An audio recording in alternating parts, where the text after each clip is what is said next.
আসলে এই পৃথিবীর সবচেয়ে সুন্দর জিনিসগুলো পৌঁছানো সহজ নয়, আর সেই কঠিন পথেই আমাদের যাত্রা শুরু।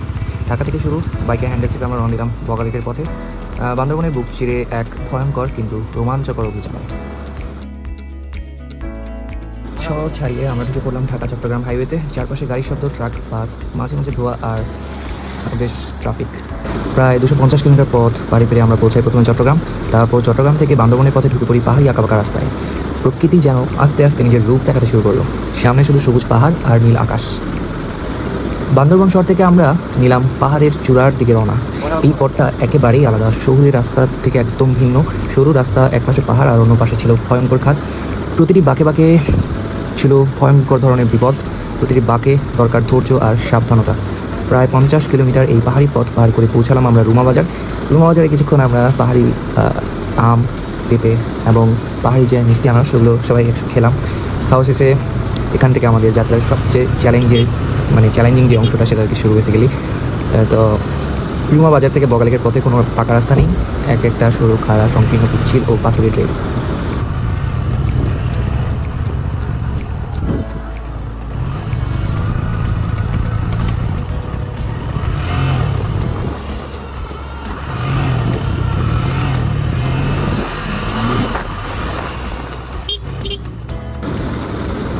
কখনো এক পাশে খারাপ পাহাড়ের দেয়াল, কখনো অন্য পাশে খাদ। বৃষ্টি হলে রাস্তা হয়ে যায় আরও ভয়ঙ্কর। তখন পিচ্ছিল মাটিতে এক মুহূর্তের ভুল মানেই বড় ধরনের বিপদ। তো আমাদের পুরোটা সময়ের প্রায় অর্ধেক জুড়েই আমাদের বৃষ্টির মধ্যে দিয়ে আসলে বাইক রাইড করতে হয়েছিল। তো এই পথে আসলে বাইক চালানোটা অত একটা সহজ না, চাই দক্ষতা আর ধৈর্য। প্রতিটি মোড় পার হওয়া মানে মনে হচ্ছিল প্রকৃতি এবং নিজের সাথে একটা যুদ্ধের মতো। কখনো কাদা, কখনো পাথর, কখনো রোলিং রাস্তা, আঁকাবাঁকা পথ। তো প্রতিটি ঝুঁকি পার হওয়ার পর নতুন রূপে ধরা পড়েছিল পাহাড়ের অপরূপ সৌন্দর্য।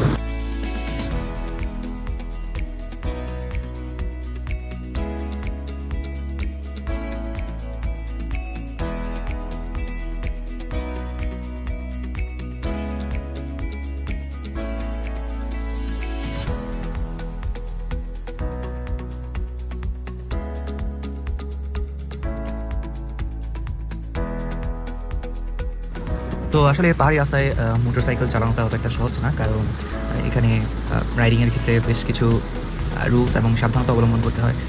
তো আমাদের সাথে যারা ছিল তো মোটামুটি সবাই খুবই প্রফেশনাল রাইডার। অ্যান্ড ভাই সবাই আসতে দে বন্ধ রাস্তা বেটা, বন্ধ রাস্তা।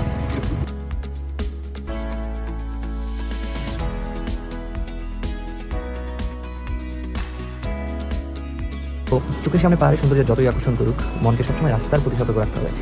ডাউনহিল আর আপহিলের গতি নিয়ন্ত্রণটাও খুবই গুরুত্বপূর্ণ চ্যালেঞ্জ। তো সবাই খুব সুন্দরভাবে প্রফেশনালভাবে আমাদের জার্নিটা রাইডিংটা সম্পূর্ণ করে আমাদের যে গন্তব্য বগালেক আমরা সেখানে পৌঁছাতে সক্ষম হই।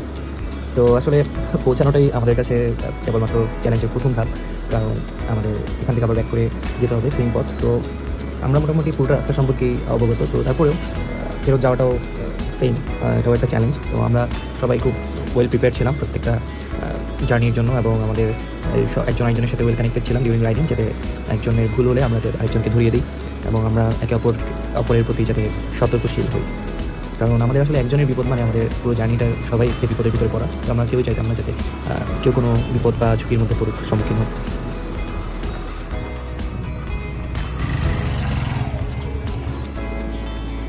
তো এটা ছিল রবার্ট কটেজ, এখানে আমরা আমাদের রাত্রি যাপন করি। তো আলহামদুলিল্লাহ আমরা সেফলি বগালেক পর্যন্ত পৌঁছাই। তো সেখানে থেকে আমরা পরবর্তীতে আবার কক্সবাজারের উদ্দেশ্যে ইনশাল্লাহ রওনা দিব।